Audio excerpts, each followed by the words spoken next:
Mahilig ba kayo sa talong? Ayan, dito na lang kayo sa talong na ito. Ayan, tingnan ninyo guys. So, yung aking nabiling talong. Ano daw ito? Caribbean na daw. Aywan ko. Hindi ko alam kung ano. Mamaya. Uy, hindi ko. Ano ko? Stop mo. Stop mo. Guys, magluluto tayo nung ating talong na unique. Yung may, ano bang tawag doon? Hindi ko alam kung anong itatawag ko doon. May buntot o may ilong. Yan, gisa tayo ng sibuyas.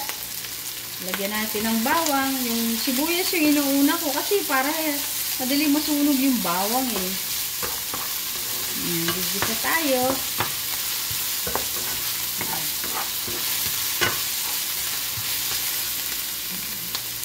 Yan, add natin yung yung brown meat.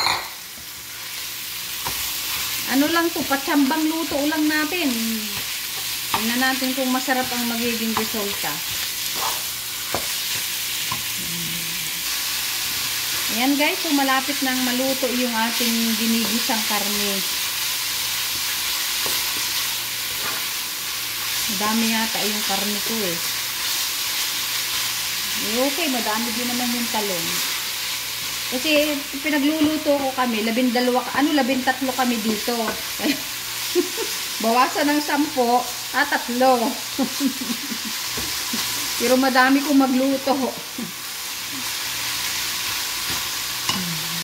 Yan guys, so pwede na natin i-add yung ating unique na eggplant. So ito na siya, luto na yung ground meat natin. So, pwede na natin siya. Ito na yung ating unique na eggplant. Ayan. So, haluin natin. Tapos, tatakluban natin para madaling maluto yung ating eggplant. Ayan.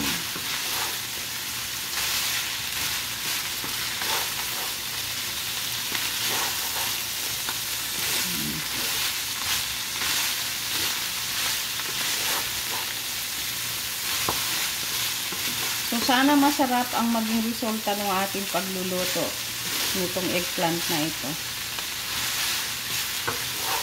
Sabi kasi nung doon sa may pinagtanungan ako doon sa tindahan, ito daw ginagawang soup nila doon.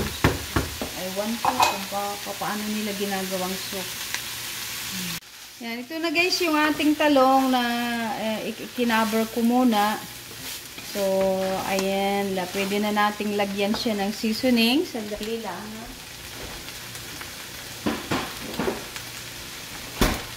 Lagyan natin siya ng oyster sauce.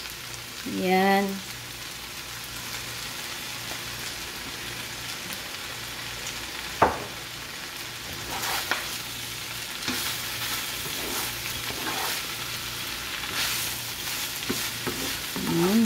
Tatakluban pa ulit natin maya-maya para lalo siyang lumambot yung eggplant.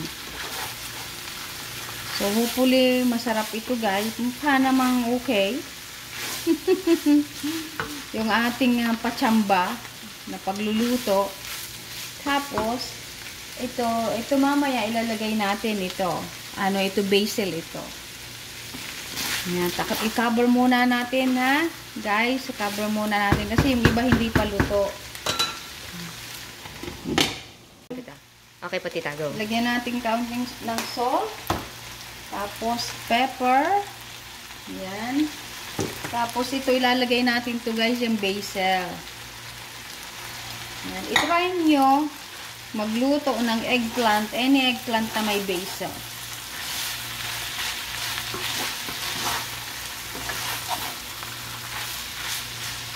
Para maiba naman yung lasa.